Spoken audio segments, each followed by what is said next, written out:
नमस्कार। जय हिंद साथियों।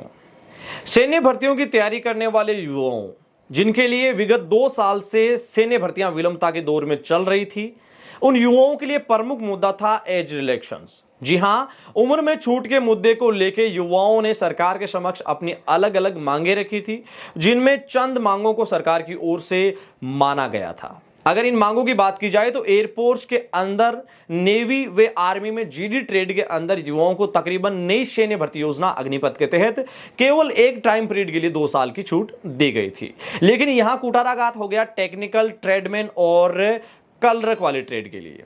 लेकिन यह वाकया यहीं तक सीमित नहीं है। आज एक ऐसा विश्लेषण इस वीडियो के माध्यम से मैं आपको दे रहा हूं जिसके पश्चात आप भी इस बात को गले नहीं उतार पाएंगे कि आखिरकार केंद्र सरकार तकरीबन इतने कम बच्चों को छूट क्यों नहीं प्रदान कर रही है। जी हां, यह वाकया है ताजा राजस्थान का। अभी तक आपने देश के कई राज्यों से, तकरीबन 7 के करीब राज्यों ने युवाओं को एज में छूट दी है, जिसमें 1 साल, 1.5 साल, 6 महीने की छूट का प्रस्ताव राज्य सरकारों की ओर से रखा गया है। लेकिन हाल ही का वाकया है राजस्थान की ओर से। राजस्थान के मुख्यमंत्री अशोक गहलोत का एक ट्वीट आता है, जिस ट्वीट के अंदर गहलोत जी की ओर से साफ लिखा गया है कि प्रतियोगी परीक्षाओं के अंदर जो युवा नौकरी की तैयारी करते हैं, उनकी प्रतियोगी परीक्षाएं विगत 2 साल से प्रभावित थी और इस प्रभावित होने की वजह से आगामी प्रतियोगी परीक्षाओं के अंदर युवाओं को अधिकतम उम्र सीमा के अंदर 2 साल की छूट प्रदान की जाएगी। अब आपको थोड़ा सा रुक के इसके बारे में बताते हैं। सबसे पहले आपको इस बात को क्लियर कर देते हैं कि हम किसी भी प्रकार की पॉलिटिक बात यहां आपके साथ शेयर नहीं कर रहे हैं, ना किसी राज्य की पॉलिटिकल जो पार्टी है उसको प्लस माइनस दिखा रहे हैं। ऐसा कतई नहीं है, क्योंकि अलग अलग पार्टियों की ओर से जो राज्यों के अंदर सरकारें हैं, उनकी ओर से भी युवाओं को छूट दी गई है। लेकिन जब जब युवाओं को राज्यों की ओर से छूट मिली है, हमने हमेशा उस जानकारी को युवाओं के सामने रखा है। अब आते हैं अपने मुद्दे विश्लेषण के ऊपर। जी हां, राजस्थान के अंदर अगर किसी भी प्रतियोगी परीक्षा की बात की जाए जो अब आगामी समय में होगी और उन युवाओं को 2 साल की छूट दी जाएगी, उन प्रतियोगी परीक्षाओं के अंदर अगर फॉर्म भरे जाने की बात करें तो तकरीबन 10 लाख से ज्यादा हर प्रतियोगी परीक्षा के अंदर फॉर्म भरे जाते हैं। और टीचर लेवल वैकेंसी की अगर बात की जाए तो 20 से 25 लाख कैंडिडेट्स उन भर्तियों में भाग लेते हैं। 20 से 25 लाख कैंडिडेट को 2 साल की छूट वहां मिलेगी। इसके अलावा जितने भी डिपार्टमेंट की वैकेंसीज है जो इस क्राइटेरिया के अंदर आते हैं, उन सब के अंदर युवाओं को 2 साल की छूट मिलेगी। अब बात करते हैं आर्मी वाले उन कैंडिडेट्स की जो छूट के दायरे में नहीं है, जिनका मुद्दा कोर्ट में भी विचाराधीन है और वो युवा अभी भी सरकार के समक्ष उम्र में छूट को लेकर गिड़गिड़ा रहे हैं। जी हां, आर्मी में अगर बात की जाए जीडी ट्रेड की तो तकरीबन 60% युवा 100 में से जीडी के तौर पे भर्ती देखते हैं। उसके पश्चात वो युवा टेक्निकल है, जो आपको परसेंटेज के साथ साथ आपकी सब्जेक्ट बेस के ऊपर निर्भर करता है। टेक्निकल है, कलरक है और ट्रेडमैन की भर्ती देखते हैं। उन युवाओं की संख्या है तकरीबन 40%। पूरे भारत में आगामी समय में अग्निपथ योजना के तहत 83 सेना रैली भर्तियां प्रस्तावित है।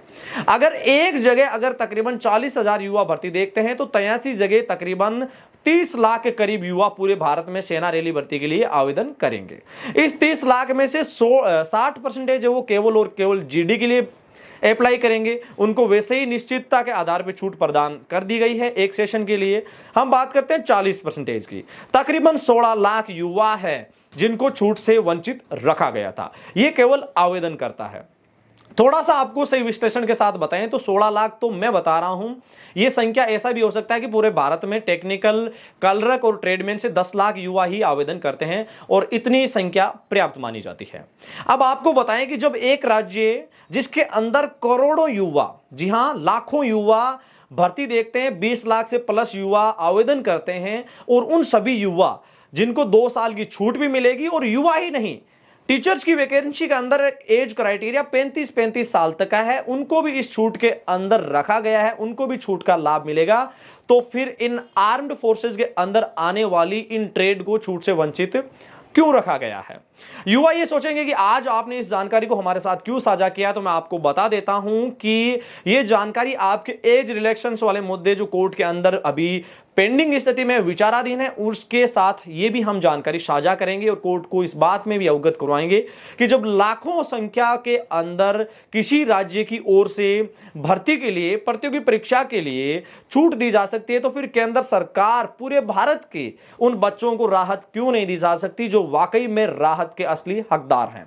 असली हकदार की अगर बात की जाए तो राज्यों की ओर से राजस्थान के अंदर तो सभी प्रकार की प्रतियोगी परीक्षाएं निरंतर आयोजित की गई थी। बोले तो भर्तियां होती रही है, जबकि केंद्र सरकार की ओर से सैन्य भर्तियां तो 2 साल से लंबित थी, पेंडिंग थी और युवा भर्ती देखने के मौके से भी वंचित थे।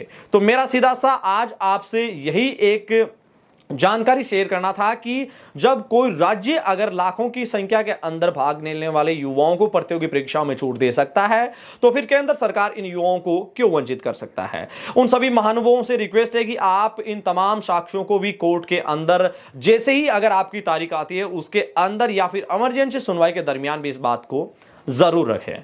आप देख रहे थे एडी आर्मी पॉइंट। इस विश्लेषण से रिलेटेड आपके जो भी सुझाव हो हमें कमेंट सेक्शन, इंस्टाग्राम हैंडल या मेल के माध्यम से जरूर दीजिएगा। आपके सुझावों का हमें हमेशा निरंतर इंतजार रहता है। वीडियो के अंत तक बने रहने के लिए पूरे एडी आर्मी पॉइंट परिवार का दिल से शुक्रिया।